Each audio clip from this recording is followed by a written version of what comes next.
عودة بدر بانون للرجاء بشروط. بعد اتصالات هاتفية جد مكثفة مع بدر بانون تم الخروج لاتفاق بعودة بدر لحمل قميص فريق الرجاء ولكن بشروط، بحيث اقترح بانون على المكتب المديري للفريق الأخضر أنه في حالة ما لم يأته أي عرض من فريق خليجي وتم تسوية الشق المالي لعقده الذي يربطه مع الفريق الأهلي المصري، فهو كيرحب بفكرة العودة للقلعة الخضراء. والرجاء الرياضي يقوم حاليا بالبحث من أجل تعزيز خط دفاع يكون قوي باش يملأ الفراغ الدفاعي الغير متكامل والذي أصبحنا نراه في المباريات الأخيرة، لكيرتكب أخطاء فادحة من بينها ترك مساحات فارغة بين اللاعبين يخول له بسهولة الوصول إلى الحارس أنس زنيتي.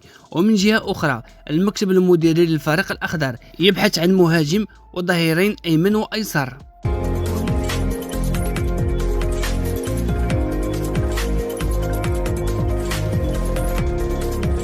3 مليار ونصف حجم نزاعات الرجاء. كشف تقرير مالي لنادي الرجاء الرياضي أن حجم النزاعات مع اللاعبين وأطره التقنية إلى حدود 30 يونيو من سنة 2022 هو 3 مليار و561 مليون سنتيم، وهذا الرقم في حد ذاته راه كبير وغادي يأثر على الرجاء في دخوله إلى معترك التعاقدات مع اللاعبين من الطراز العالي، وغادي يضطر المكتب المديري بقيادة محمد بودريقة للبحث عن البديل عن لاعبين اللي عندهم عقود منتهية مع فرق ديالهم، والاستعانة بلاعبين اللي احترفوا في أندية خليجية أو لاعبين رحلوا على سبيل الإعارة لفرق وطنية، وكذلك الاعتماد على مدرسة الرجاء. ويواجه الرجاء حظر المنع من الدخول في الميركاتو الصيفي إذ لم يقم بتسوية حجم نزاعاته مع اللاعبين السابقين والمؤطرين أمام لجنة النزاعات الفيفا.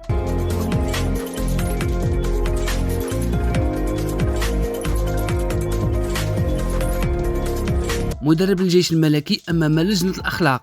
قررت اللجنة الأخلاقية بالجامعة الملكية المغربية لكرة القدم استدعاء المدرب التونسي النابي للمثول أمامها على إثر التصريحات الأخيرة اللي صرح بها بعد هزيمة الجيش الملكي على يد حسنية أكادير في الندوة الصحفية بعد انتهاء المباراة. وقال النابي في تصريحه: رغم الظلم والداء والأعداء سنقاتل للفوز بالمباريات الثلاث.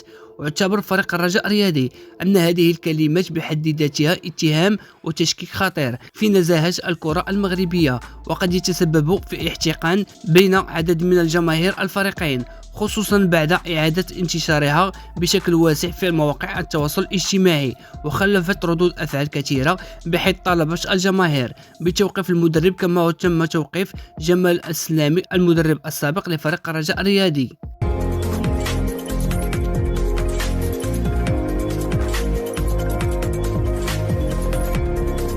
الويكلو يهدد ديربي الرجاء والوداد.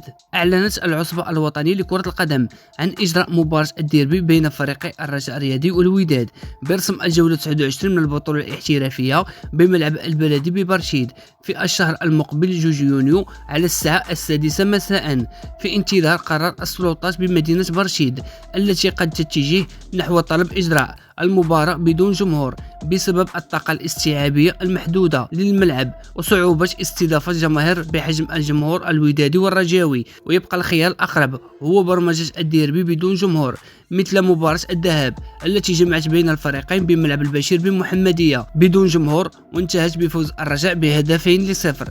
وظلت السلطات ببرشيد تضع مجموعة من القيود خلال المباريات الأخيرة للرجاء، أبرزها منع جماهير الفرق الزائرة من الاستفادة من الدعم الجماهيري إلى جانب فرض نسبة خاصة ومحدودة من التذاكر لجمهور الرجاء. وكان نادي الرجاء الرياضي قد اقترح إجراء الديربي بملعب العربي الزاولي بالبيضاء، غير أنه لم يتوصل بأي رد لحدود الساعة من قبل سلطات المدينة الدار البيضاء.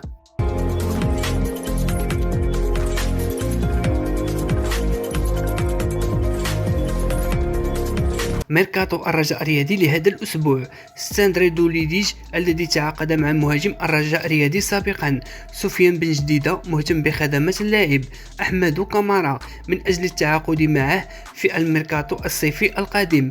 ومن جهة أخرى بطلب من المدرب الألماني جوزيف زيمباور بدأت إدارة الرجاء الرياضي مفاوضاتها مع محمد المقعازي لتجديد عقده الذي سينتهي مع نهاية يونيو المقبل، ومع اقتراب خروج مهدي مبارك الذي لن يتم تفعيل بند التعاقد معه بصفة نهائية نظرا للمطالبة المادية الكبيرة لفريق العين الإماراتي. يبقى التجديد لابن تطوان أمر ضروري.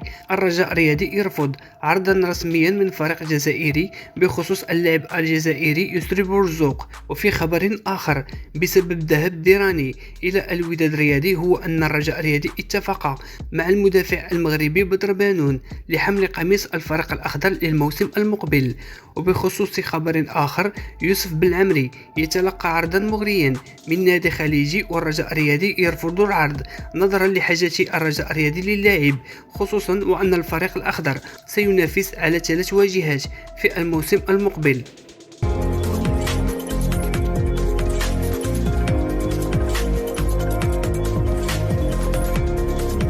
الرجاء الرياضي يغير موعد جمعه العام التكميلي.